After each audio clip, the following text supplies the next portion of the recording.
Unhygienic, মানে হয়তো একটা তেলই হয়তো বছরের পর বছর ইউজ করে। তো আমরা তো মানে বাড়িতে যারা তৈরি করবেন অবশ্যই হাইজিন মেনটেন করি, তাই জন্য আমি বলবো বাড়িতে বানিয়ে খাবেন, একদম মানে দোকানের থেকেও ভালো টেস্ট।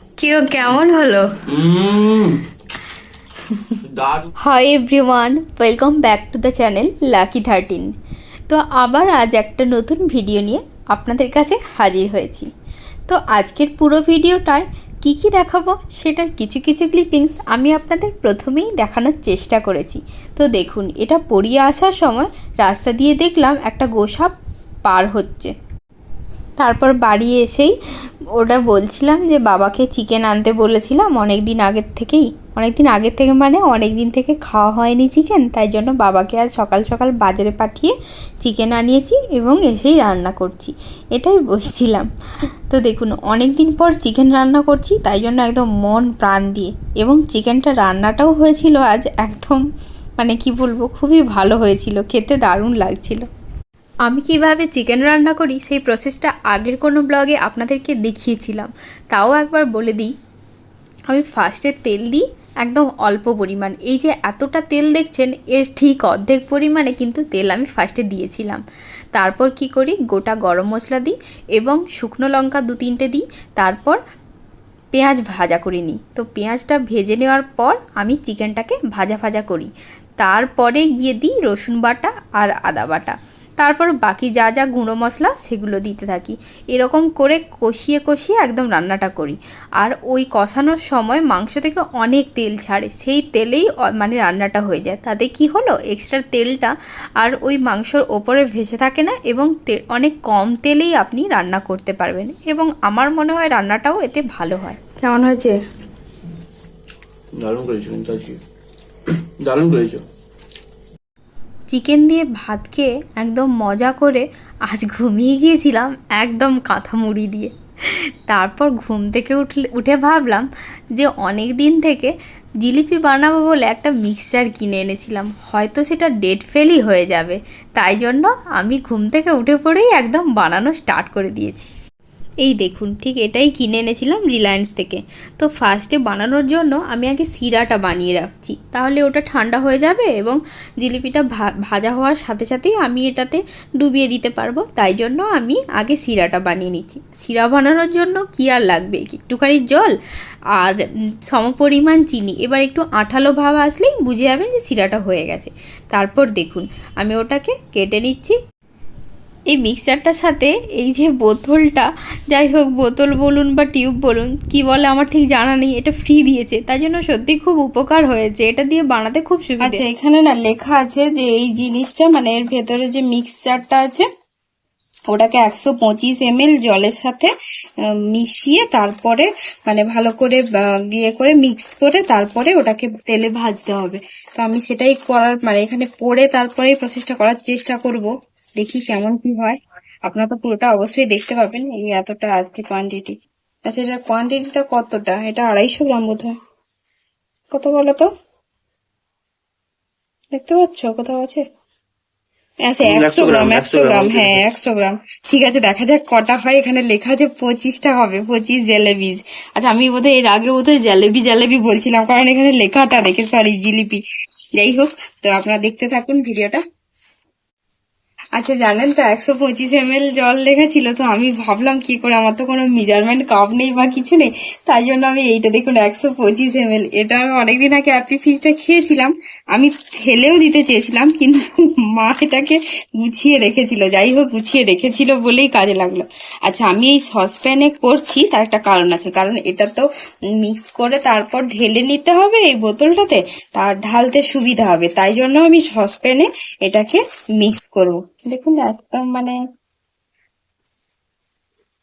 একদম পুরো নয়, মানে কি বলে, স্মুথ নয় ব্যাপারটা, একটু গাঁট গাঁট ব্যাপারটা আছে। দেখাও ভালো করে, এই গাঁট গাঁট একটু ব্যাপারটা আছে। যাই হোক, ওটাকে একদম স্মুথ পেস্ট বানাতে হবে। এবার আমি এই জলটা অল্প অল্প দিয়ে করব, কারণ একসাথে দেবো না পুরোটা। দেখি কেমন কি, কারণ ফার্স্ট বার করছি তো ভয়ও লাগছে। পুরোটা দেবো না, 125 ml লেখা থাক, তাও আমি একটু একটু দিয়েই করবো। দেখি কি হয় ব্যাপারটা। ভীষণ ভয় লাগছে কিন্তু, আই এম সো নার্ভাস।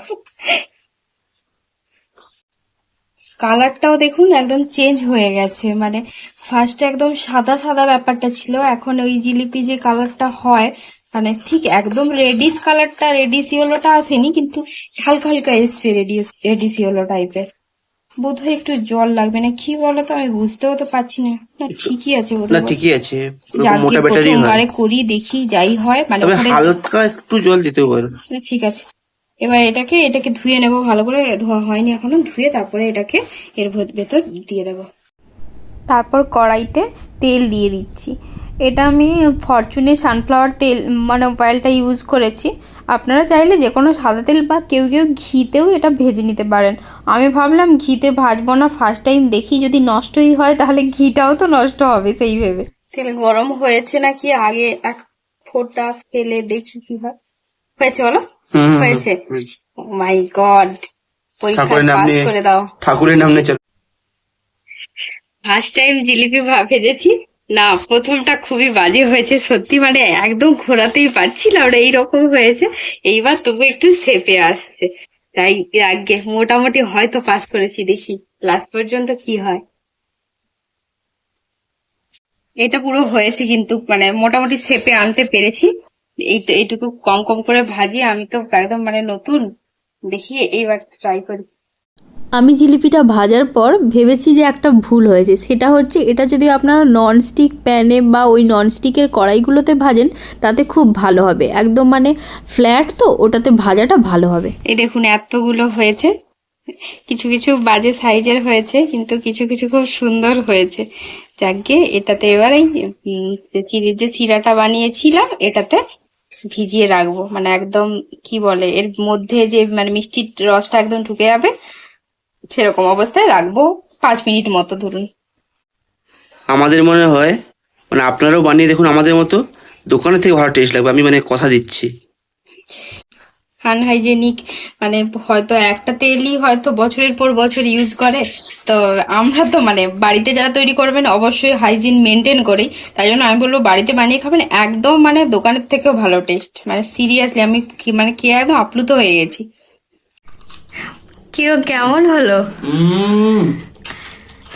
দারুণ দারুণ, মানে সত্যি মানে সত্যি রিভিউ দিচ্ছি আমি, এটা মানে এত সুন্দর হয়েছে, মানে আমি দোকানের থেকে ভালো হয়েছে, মানে একদম মানে আবার আনবো এটাকে। হ্যাঁ অবশ্যই, আসলে ওই রিলায়েন্সের থেকে কিনে এনেছিলাম তো, তা মিক্সারটা খুব ভালো ছিল সত্যি বলতে, তো ওটা আবার আনবো, তাই ওটাই বলছে যে অবশ্যই আনবো, আরো আনলে 2-3টে একসাথে আনবো, কারণ এটা কেউ এলেও বাড়িতে দেওয়া যাবে, তাড়াতাড়ি কুইক হয়ে যাবে।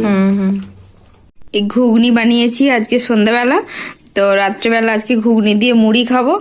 এই মুড়ি দিয়ে দিচ্ছে ও, আমি এক হাতে ভিডিও করছি বলে।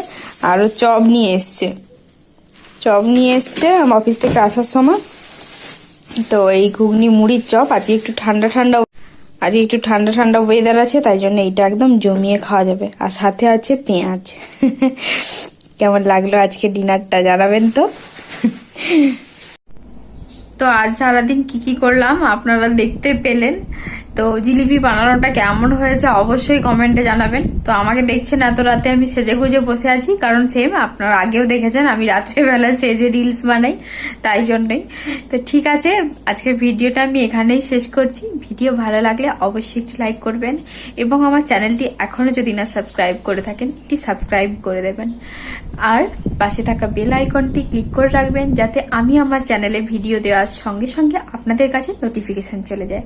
আজ তবে এটুকুই, আবার দেখা হবে অন্য কোনো দিন অন্য কোনো ভিডিওর সাথে। Bye and good night.